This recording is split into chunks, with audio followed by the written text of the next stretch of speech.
happened to the last 10? I ran away with my life, fast forward, never turn back again. It's kind of funny that the more we pass time, the more we need to set the rewind. And 19 was the year I had to leave you, but now I'm seeing all the signs. Is this really happening? I can't believe it's true. I'm just as surprised as you.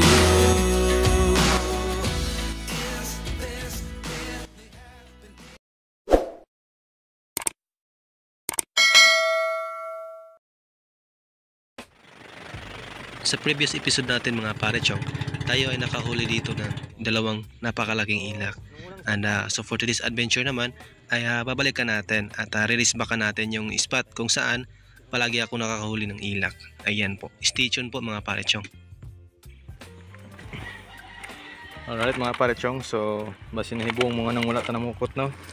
So atong pukot di ara. So wala ta namukot gamikan kay iot ang panahon karon unya low tide. Dara. Low tide mga parechong. Tapos wala po tayong makauban kay si Michael, si Uncle Michael mga parechong nagtrabaho. So si Bunbun po dili masaligan, dili mo kuyog. Weather yang pagkuyog. So mamana na punta karon dire ratong pana. Ratong pana dara. So may tatag spot karon nga pwedeng kapanaan. Ayan mga parechong, ayan time check po natin ay alas 12 na po. Ayan.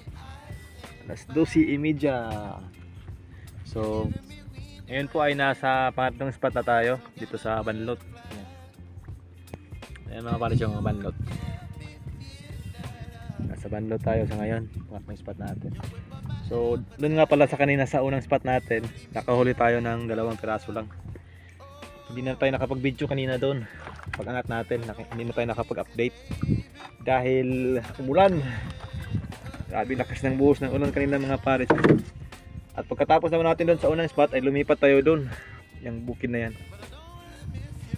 Sa payang lupa, ang huli naman natin doon ay 2 lang din. Yan yung huli natin, oh. 4 pa lang.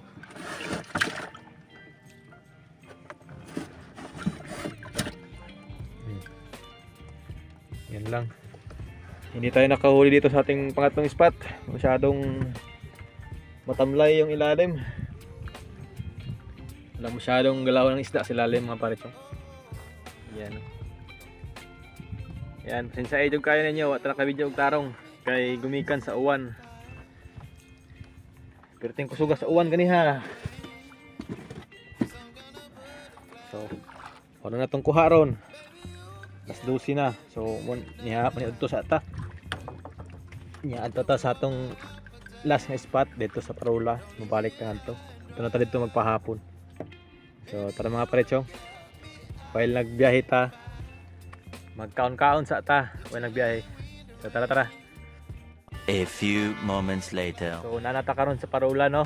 So, ganyan nga spot na to atong gidayban, wala tay nakitaan nga possible target na pwede na to panaon. So wala po lupak dito or ilak mo itong ibalin lang ta diri. So mao na niyang Parola sa katong gitudlo na o ganiha. So nanata diri. So diri ta nakakuha og lupak kagahapon, 2 ka buok. 3.2 kilos ang duha. So try na to diri. Basin surten mo ta diri kita mga parechong. Tara sulog oh. Sulog-sulog na. Pero makaya pa niya nga sulog. So mintas sini pang sulog atong payamuslan. Ayan. So tara mga parechong, dahil napunta. So pasensya ay jud kay ninyo mga parechong, wala tay video sa ilawom no kay binikan sa atong GoPro daot. Ayan. So tara na. Dahil na ta. Time check mga parechong, ayan alas 5 na po, alas 5:19. Ayan. So yan ano yung sunset, ang ganda. So tayo po ay tapos na namana no. Ayan. Tayo po ay tapos na namana at ito yung mga nadali natin dito sa Parola. Ayan oh. 3 ilak or lupak. Giants. Ay, nagko ang mga parechong eh. Ang taklo sa box. Nagko. Katong usa mo dako kayo. Murag 2 kilos na kapin siya. Kaning duha. Kani mga 1 kilo. O kani pud. Katong mga 2 kilos to kay gabi kabugat. So ang kuha natong ginabuntag ni era mao ni. Mao na lang ni sudano nato. So kani baligya nato sa bayan. Goods natong panudan mga parechong. Tapos nalibre na punta sa atong pang allowance para ugma. Yan. So tara na mga uli na ta kay gabi na kayo, ngit-ngit na. Alas 5 na, alas 5. Ayan yung spiga natin. Grabe, baliko pagkatira sa ilak. Sinabit pa kasi ng ilak tapos sinabayan pa ng langoy niya. Ayun, naligwat yung ating shop mga parechong. Kaya grabe kanina, baliko. Dalawang bisis na baliko. Ayan. So tara na, ungol na ta. Update na mo niya mga parechong kung pilay atong kitaon na niya atong kuha ron. Kay gabi na kayo. Magdali na ta, magdali. Okay, ngit-ngit na. Tara.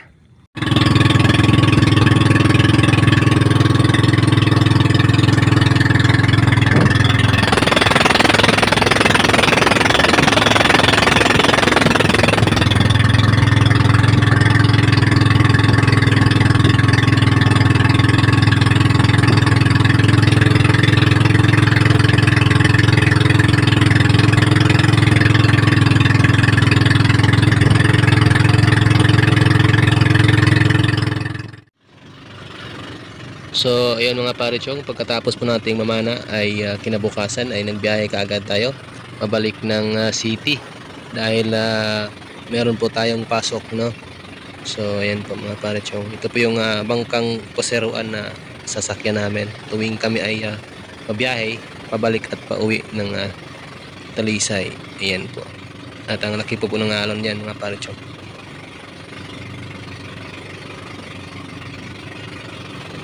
So ito naman parechong yung kinita natin sa ating huling isda kanina. So ayan po, yung isda po natin na 3 piraso ay tumimbang po ng 5 kilo, no. So actually yun po ay tumimbang ng 5.2 pero binawasan po yung 2 grams dahil yun nga po, no, negosyo ng buyer din, para meron din silang kita.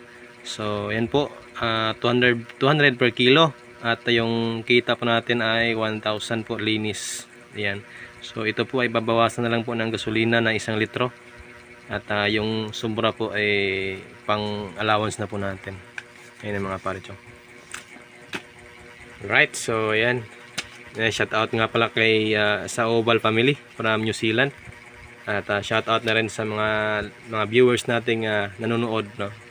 Ayan. Maraming salamat po, marami.